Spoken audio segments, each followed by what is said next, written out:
Hi, I'm David. I was born to a wealthy family. My father owned a company, so Michael and I wanted for nothing. Michael is my brother. He's a couple years older than me. He was always serious and tried to study hard. Right after college, he started helping our father run his business. I was his complete opposite and often skipped classes. Why bother when we already had everything? I could be spending much more time pleasantly. For example, I could be hanging out and chatting with beautiful girls. Michael didn't approve of my behavior. He was constantly lecturing me and complaining to our dad. I thought he was a bore, and I thought I was wasting my life. Long story short, we didn't get along. One day, I was hanging out at a club with my friends. I bought a new car today! Here, check it out! Nick showed us pictures of a black BMW. Tomorrow, I'll get myself one that's even better. What about your strict brother? Won't he punish you for spending money again? Everyone laughed, and I got angry. Nobody tells me what to do, got it? Least of all, Michael. The next day, I took money from the family safe, bought a brand new Ferrari, called some girls, and drove them around the city. David, you're so cool. A cool car, beautiful girls, and a couple of credit cards in my pocket. What a perfect life. Soon, I stopped at a club and suddenly saw a familiar Jeep nearby. Damn it, it was Michael. My brother came up to us and demanded I get out of the car. Then he yelled at the girls and told them to leave. You can't tell me what to do. You bought this car using the money Dad and I had earned. Who are you showing off to, David? Those girls only want your money. They hang out with me because I'm cool, and you're just jealous. Michael suddenly laughed. That jerk. He had humiliated me in front of those girls. And now he was laughing. I decided to snap back at him. My perfect brother had one weakness. Maybe you react to girls like this because you can't forget your girlfriend. What was the name of the girl who broke your heart again? Shut up! As you might have guessed, that conversation did not end well. Michael dragged me to our father. It had happened before, so I wasn't nervous. But that time, things were different. You haven't earned a cent in your life. All you do is spend other people's money. From this day on, things will change. It might be hard to believe, but my father kicked me out of the house, blocked all my cards, and took away the car keys. Keep your money. I'll be fine without you. As I was leaving, Michael tried to slip me some money. Of course, I pushed him away. I didn't need charity. I had nowhere to go, so I called Nick.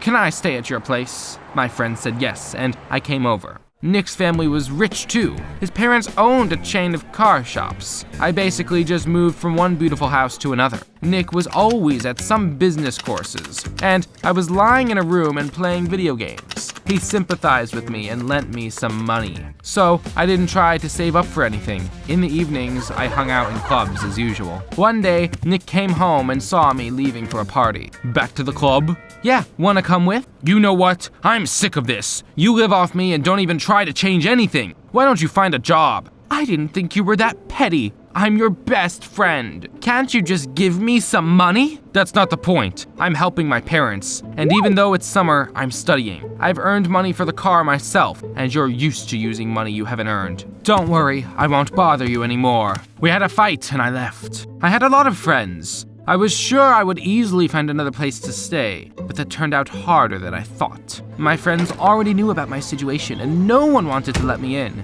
Even the girls who'd sworn eternal love to me turned their back on me. I didn't want to admit it, but Michael had been right about some things. I only had a few bills in my pocket. It wouldn't even be enough for me to rent a normal house. I didn't know what to do, and then I remembered something. My mother was staying in a neighboring town. She had died, but her house was still there. We hadn't stayed there in a long time. I used the last of the money to get there. As far as I remembered, the old neighbor had the keys. She recognized me right away and let me in. It was dusty and uncomfortable inside. Of course, it wasn't what I was used to, but I could stay there. I went to bed and immediately fell asleep. The next morning, I looked around more carefully. There was a garage next to the house and an old pickup truck in it. The old lady had the keys to it too. To my surprise, I managed to start the pickup. It wasn't a Ferrari, but at least I wouldn't have to walk. By lunchtime, I was terribly hungry. My pride wouldn't let me ask neighbors for food. I decided to sell an expensive watch of mine. However, when I came to the appraiser, they offered me an absurdly small sum for it. It cost 5 times that. You're free to leave if that's not enough for you. I had no choice but to agree. On the way home, I stopped by a store. When I walked in, I accidentally bumped into a girl. Wow, I wasn't expecting to meet such a beauty in that dump. Hi, I'm David. What's your name? She turned shy and looked away. Amina? The girl was very cute. She was not in a hurry, but I managed to get her number before she left. We spent all evening chatting on the phone, and I managed to convince her to go on a date with me. The next day I bought a bouquet of flowers and brought Amina to the best club. Of course, it was only the best compared to other clubs in that tiny town. A lot of local young people hung out there. Hey, Amina, come join us! A group of people were sitting at a table. It turned out to be Amina's acquaintances. I quickly got to know everyone. One guy was bothering me. As far as I could tell, he liked Amina too. Frank spent the evening asking me questions and trying to find out something compromising about me. What do you do? Why did you move here? I didn't want to talk about my rich family, so I lied. I just decided to start a business here. Really? Looking at you, it's hard to believe you are capable of doing anything serious. Frank's words infuriated me. At that moment, he reminded me of the constant reproaches of my father and brother. I decided that I really needed to start my own business and prove that I could achieve anything without help. In the morning, I cleaned up the house and the garage and found an inflatable pool among all the junk there. All of a sudden, I got a crazy but brilliant idea. Since I didn't have a pool in my house, I would put it in the pickup truck. It took a lot of effort, but the result was worth it. I filled the pool with water, turned on loud music, and came to Amina. She was stunned when she saw the pickup. Wow, it's so cool! We drove around the city all evening and had a great time. The passerbys stared at us. Hey, how much does it cost to take a ride in it? How much did it cost? The next day, I figured out how to make some money and decided to create a new type of car parties. I could make a mean cocktail and developed a whole menu of drinks. I built a bar into the pickup truck and asked Amina to call her friends. We had a loud party and drove around the city. I had printed flyers in advance and we gave them to passers-by. Soon, my phone started blowing up.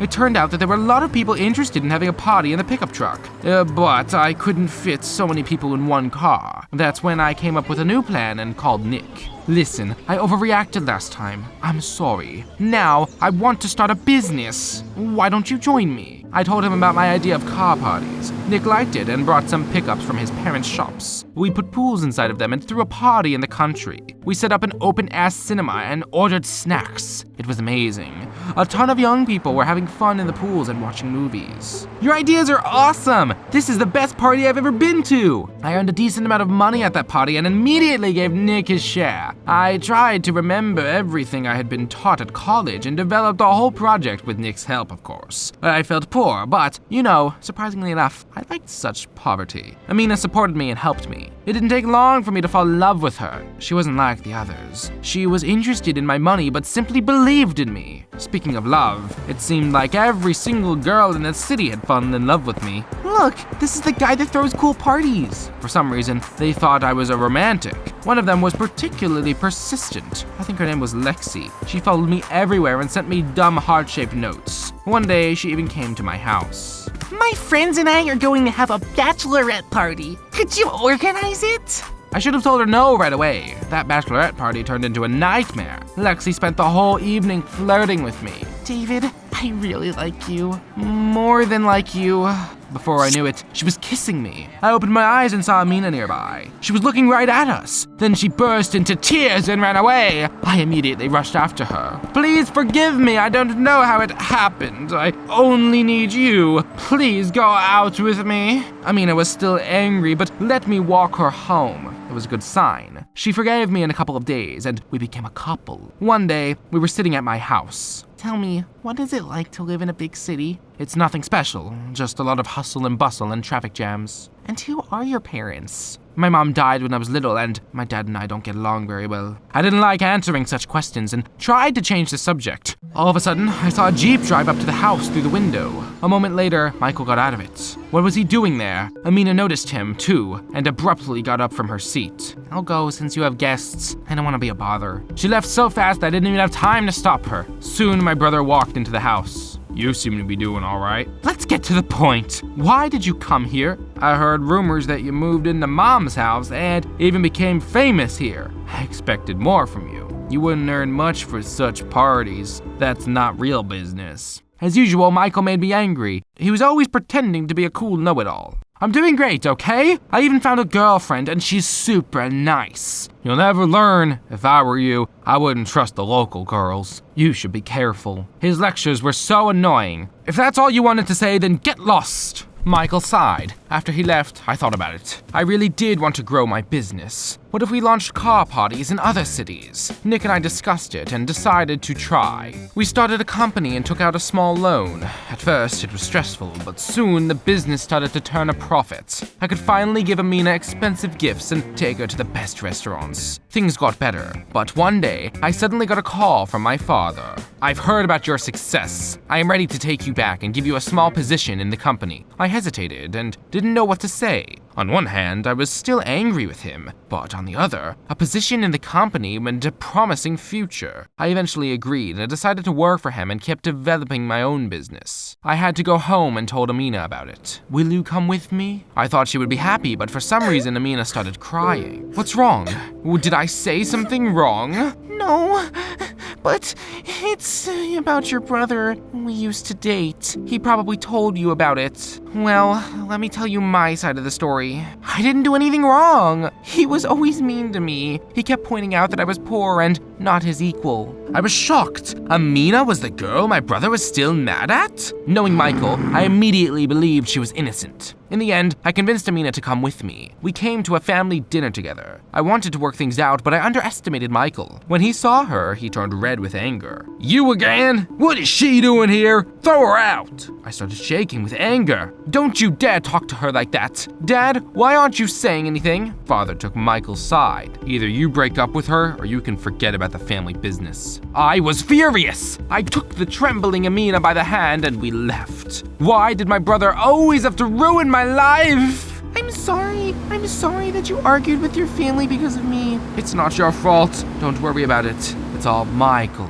I went back to developing my business. Nick and I were still making pool pickups, but at some point we started having problems. At first, we lost investors. Then there were delays at work. Our business was falling apart. Amina had also grown twitchy for some reason. She was often annoyed, and I barely recognized her. "What's wrong with you?" Leave me alone. Everything's fine. Maybe she was in trouble but didn't want to talk about it? One day, she asked me to take her to a club. I didn't have much money at that point, but managed to find some to get us in. We sat down at a table, and Amina started ordering the most expensive dishes. "I can't pay for this right now. Could you choose something cheaper? Or maybe you should just make up with your father." "No, that's not going to happen." Amina suddenly jumped out of her seat. "In that case, we're done. I'm not going to date a bum." It felt like I had been hit. What did she say? Do you really think I fell in love with you because you're handsome and romantic? I knew who you were from the very beginning. Our meeting in the store wasn't an accident. Things didn't work out with one brother, so I decided to try my luck with the other one. But unlike Michael, you are just a loser." At that moment, Frank came up to our table. She took his arm and they left. For the first time in my life, I didn't understand what was going on. The realization came to me in the morning. Amina was a great actress who only needed my money. Michael had been right again.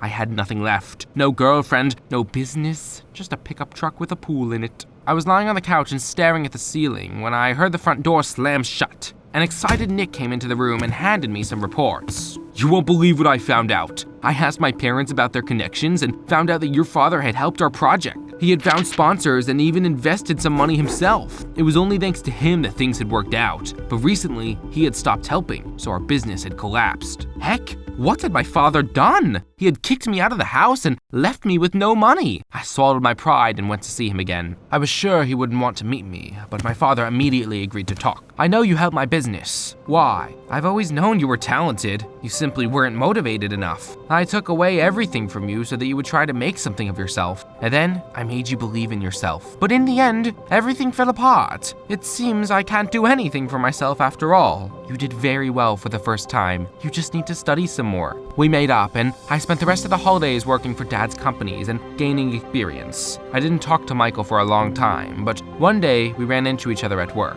"I'm sorry, I acted like an idiot. You were right about everything." "I'm sorry too. I guess I really can be annoying." Our relationship improved, and then I suddenly got a call from Amina. "Sorry, I said some nonsense back then. Let's start over." She only wanted to come back because I had reconciled with my family. It was obvious, so I didn't listen to her and just blocked her. After the holidays, I went to college. One day, I was sitting in the dining room during a break when a heart-shaped note suddenly fell on my table. It looked familiar. I turned around and saw Lexi. She came over and sat down on one of the empty chairs. I'm a freshman here now. Great, right? She constantly follows me around and confesses her love to me. Her persistence is unnerving, but at the same time pleasant. I thought about asking her out, but I think I'll never be able to trust girls again. What do you think I should do? Hey squad! Like to see your life in comics? Stories that are so embarrassing that even friends do not know about them. Don't say you don't have such ones. They belong on the Anon Please channel. Check it out! Click here.